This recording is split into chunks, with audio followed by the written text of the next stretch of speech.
ព្រះគម្ពីរលេវីវិន័យជំពូក1ខ1ព្រះយេហូវ៉ាទ្រង់មានបន្ទូលហៅម៉ូសេមកបង្គាប់លោកពីក្នុងត្រសាលជំនុំឲ្យទៅប្រាប់ដល់ពួកកូនចៅអ៊ីស្រាអែលថាបើកាលណាពួកអ្នករាល់គ្នាណាមួយចង់ថ្វាយដង្វាយដល់ព្រះយេហូវ៉ានោះត្រូវតែយកដង្វាយនោះមកពីវងសត្វទោះបើជាគោឬជៀមក្តីបើសិនជាដង្វាយរបស់អ្នកនោះជាគោដែលត្រូវដុតថ្វាយនោះត្រូវយកឈ្មោលមួយដ៏ឥតខ្ចោះគេត្រូវនាំយកដង្វាយនោះទៅថ្វាយនៅមាត់ទ្វារត្រសាលជំនុំឲ្យបានជាទីគាប់នៅចំពោះព្រះយេហូវ៉ានោះគេត្រូវដាក់ដៃលើក្បាលនៃសត្វនោះហើយទ្រង់នឹងទទួលដង្វាយនោះស្នងគេដើម្បីឲ្យបានធួននឹងខ្លួនគេក៏ត្រូវសម្លាប់គោស្ទៀវនោះនៅចំពោះព្រះយេហូវ៉ារួចពួកកូនអឺរុនដែលជាពួកសង្ឃត្រូវយកឈាមទៅប្រោះនៅជុំវិញលើអាសនាដែលនៅមាត់ទ្វារត្រសាលជំនុំគេត្រូវឲ្យអាពន្លាត់ស្បែកហើយកាប់ដង្វាយទៅជាដុំរួចពួកកូនអឺរុនដ៏ជាសង្ឃនឹងយកភ្លើងមកដាក់លើអាសនាហើយបង្កអុសនៅលើរួចរៀបដុំសាច់ហើយក្បាលនឹងខ្លាញ់ពីលើអុសដែលឆេះនៅលើអាសនា តែឯអាការៈខាងក្នុងនិងជើងទាំងប៉ុន្មាននោះត្រូវលាងនឹងទឹកចេញរួចត្រូវឲ្យសង់ដុតទាំងអស់នៅលើអាសនាទុកជាដង្វាយដុតគឺជាដង្វាយដែលដុតសម្រាប់ជាក្លិនឈ្ងុយដល់ព្រះយេហូវ៉ាបើសិនជាដង្វាយរបស់អ្នកនោះជាជាមឬពពែដែលត្រូវដុតថ្វាយនោះត្រូវយកឈ្មោលមួយដ៏ឥតខ្ចោះគេត្រូវសម្លាប់នៅត្រង់ក្បែរជើងអាសនាចំពោះព្រះយេហូវ៉ារួចត្រូវឲ្យពួកកូនអារុនដ៏ជាសង្ឃប្រោះឈាមនៅជុំវិញលើអាសនាគេត្រូវកាប់ឲ្យទៅជាដុំរួចត្រូវឲ្យសង់រៀបទាំងអស់ព្រមទាំងក្បាលនិងខ្លាញ់ពីលើអុសដែលឆេះនៅលើអាសនាតែឯអាការៈខាងក្នុងនិងជើងទាំងប៉ុន្មាននោះត្រូវលាងនឹងទឹកចេញរួចត្រូវឲ្យសង់ថ្វាយទាំងអស់នៅលើអាសនាទុកជាដង្វាយដុតគឺជាដង្វាយដែលដុតសម្រាប់ជាក្លិនឈ្ងុយដល់ព្រះយេហូវ៉ាឬបើសិនជាដង្វាយដែលអ្នកនោះថ្វាយដល់ព្រះយេហូវ៉ាជាសត្វស្លាប់ដែលត្រូវដុតថ្វាយនោះត្រូវយកជាលលកឬជាព្រាបជំទើរួចត្រូវឲ្យសង់យកមកដល់អាសនាក្តិចបណ្ដាច់ក្បាលដុតនៅលើអាសនាតែត្រូវសម្រក់ឈាមនៅខាងអាសនាវិញហើយយកគេ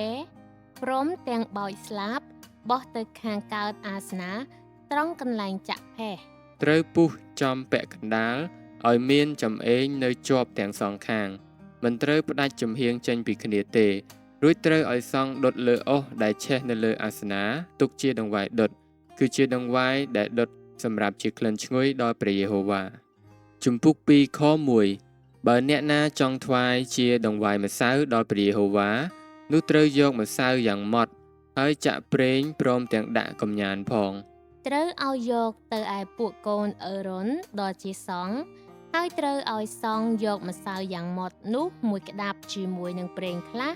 ព្រមទាំងកំញានទាំងអស់ទៅដុតទុកជាទីរំលឹកនៅលើអាសនាគឺជាដង្វាយដែលដុតសម្រាប់ជាក្លិនឈ្ងុយដល់ព្រះយេហូវ៉ាឯចំណែកដង្វាយម្សៅដែលសល់នៅនោះគឺសម្រាប់អារុននិងពួកកូនលោកជារបស់បរិសុទ្ធបំផុតក្នុងអស់ទាំងដង្វាយដែលដុតថ្វាយព្រះយេហូវ៉ាហើយបើថ្វាយដង្វាយម្សៅដែលចម្អិននៅក្នុងឡនោះត្រូវថ្វាយជានំឥតដំបែធ្វើពីម្សៅយ៉ាងម៉ត់លាយនឹងប្រេងឬជានំក្រៀបឥតដំបែលាបដោយប្រេងក៏បានឬបើថ្វាយដង្វាយម្សៅដែលបានចម្អិនក្នុងពុម្ពនោះត្រូវឲ្យធ្វើពីម្សៅយ៉ាងម៉ត់ឥតដំបែលាយដោយប្រេងត្រូវបេះនំនោះជាដុំហើយចាក់ប្រេងពីលើនេះហើយជាដង្វាយម្សៅបើថ្វាយដង្វាយម្សៅដែលចៀននឹងខ្ទះនោះត្រូវឲ្យធ្វើពីម្សៅយ៉ាងម៉ត់លាយដោយប្រេងឯដង្វាយម្សៅដែលបានធ្វើបែបយ៉ាងនេះនោះត្រូវនាំយកទៅឯព្រះយេហូវ៉ាត្រូវប្រគល់ដល់សង្ឃម្នាក់ហើយត្រូវឲ្យសង្ឃនោះយកទៅឯអាសនារួចត្រូវយកមួយចំណែកនៃដង្វាយម្សៅនោះទុកជាទីរំលឹកទៅដុតលើអាសនាគឺជាដង្វាយដុតសម្រាប់ជាក្លិនឈ្ងុយដល់ព្រះយេហូវ៉ាឯចំណែកដង្វាយម្សៅដែលនៅសល់នោះនឹងបានជារបស់សម្រាប់អឺរុននិងពួកកូនលោកវិញជារបស់បរិសុទ្ធបំផុត ក្នុងអស់ទាំងដង្វាយដែលដុតថ្វាយព្រះយេហូវ៉ា រីឯដង្វាយម្សៅណាដែលឯងរាល់គ្នានឹងថ្វាយដល់ព្រះយេហូវ៉ានោះមិនត្រូវឲ្យលាយដោយដំបែឡើយត្បិតមិនត្រូវដុតដំបែឬទឹកឃ្មុំទុកជាដង្វាយថ្វាយដល់ព្រះយេហូវ៉ាទេ របស់ទាំងពីរនោះត្រូវថ្វាយដល់ព្រះយេហូវ៉ាទុកជាផលដំបូងវិញ តែមិនត្រូវដុតនៅលើអាសនាសម្រាប់ជាក្លិនឈ្ងុយឡើយ ហើយអស់ទាំងដង្វាយម្សៅដែលឯងថ្វាយនោះត្រូវបង់អំបិលផងក៏មិនត្រូវឲ្យខាននឹងដាក់អំបិលនៃសេចក្តីសញ្ញារបស់ព្រះនៃឯងក្នុងដង្វាយម្សៅឡើយត្រូវតែបង់អំបិលចុះក្នុងគ្រប់ទាំងដង្វាយរបស់ឯង ហើយបើយកផលដំបូងមកថ្វាយជាដង្វាយម្សៅដល់ព្រះយេហូវ៉ានោះត្រូវថ្វាយគួរស្រូវថ្មីដែលលីងហើយបុកទុកជាដង្វាយផលដំបូង ត្រូវចាក់ប្រេងហើយដាក់កំញានពីលើនេះហើយជាដង្វាយម្សៅ សង្ឃម្នាក់នឹងយកស្រូវបុកមួយចំណែកនឹងប្រេងខ្លះហើយនឹងកំញានទាំងអស់ពីដង្វាយនោះដុតថ្វាយទុកជាទីរំលឹកនេះជាដង្វាយដុតថ្វាយព្រះយេហូវ៉ា ជំពូក3ខ1បើសិនជាដង្វាយរបស់អ្នកនោះជាយ៉ាញ់បូជាដែលសម្រាប់ជាដង្វាយមេត្រីបើគេថ្វាយគោទោះឈ្មោលឬញីក្តីនោះត្រូវឲ្យថ្វាយសត្វមួយដែលឥតខ្ចោះនៅចំពោះព្រះយេហូវ៉ា ត្រូវដាក់ដៃលើក្បាលនៃសត្វនោះរួចសម្លាប់នៅមាត់ទ្វារត្រសាលជំនុំហើយត្រូវឲ្យពួកកូនអេរ៉ុនដ៏ជាសង្ឃប្រោះឈាមនៅជុំវិញលើអាសនា ហើយត្រូវយកមួយចំណែកអំពីយ៉ាញ់បូជាដែលសម្រាប់ជាដង្វាយមេត្រីនោះទៅដុតថ្វាយព្រះយេហូវ៉ាគឺខ្លាញ់ដែលរោមអាការៈខាងក្នុងនិងខ្លាញ់ទាំងអស់ដែលនៅជាប់ខាងក្នុង ព្រមទាំងអង្គញ់ទាំងពីរនិងខ្លាញ់ដែលនៅជាប់នឹងអង្គញ់នោះខាងចង្កេះហើយស្រទាប់នៅលើថ្លើមដែលត្រូវយកចេញជាមួយនឹងអង្គញ់ផង រួចពួកកូនអារុននឹងដុតរបស់ទាំងនោះនៅលើដង្វាយដុតដែលកំពុងតែឆេះលើអុសនៅលើអាសនាគឺជាដង្វាយដុតសម្រាប់ជាក្លិនឈ្ងុយដល់ព្រះយេហូវ៉ា បើសិនជាដង្វាយដែលអ្នកនោះថ្វាយដល់ព្រះយេហូវ៉ាសម្រាប់ជាយ៉ាញ់បូជាខាងឯដង្វាយមេត្រី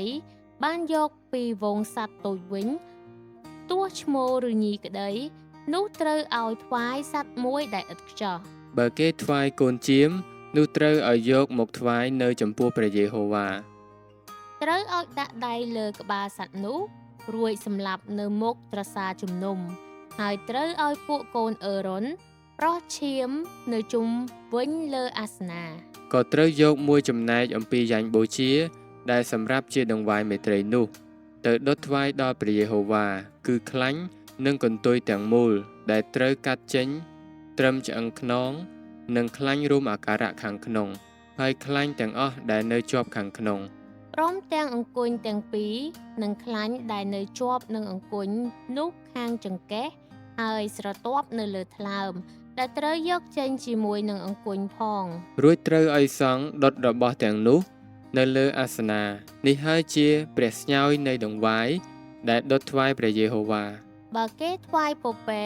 នោះត្រូវយកមកថ្វាយនៅចំពោះព្រះយេហូវ៉ា ត្រូវដាក់ដៃលើក្បាលរួចសម្លាប់នៅមុខត្រសាលជំនុំ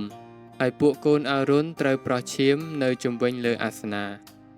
ក៏ត្រូវយកមួយចំណែកពីដង្វាយ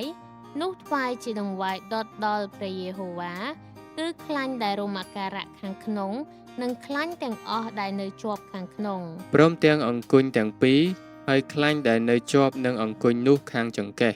និងស្រទាប់នៅលើថ្លើមដែលត្រូវយកចេញជាមួយនឹងអង្គញ់ផង រួចត្រូវឲ្យសង់ដុតរបស់ទាំងនោះនៅលើអាសនានេះហើយជាព្រះស្ញើយនៃដង្វាយដែលដុតថ្វាយសម្រាប់ក្លិនឈ្ងុយបិទខ្លាញ់ទាំងអស់នោះជារបស់ផងព្រះយេហូវ៉ា នេះជាច្បាប់នៅអស់កលជានិច្ចដល់អស់ទាំងដំណរឯងរាល់គ្នាតទៅនៅគ្រប់ទីកន្លែងណាដែលឯងរាល់គ្នាតាំងនៅទីលំនៅគឺថាមិនត្រូវឲ្យឯងរាល់គ្នាបរិភោគខ្លាញ់ឬឈាមឡើយ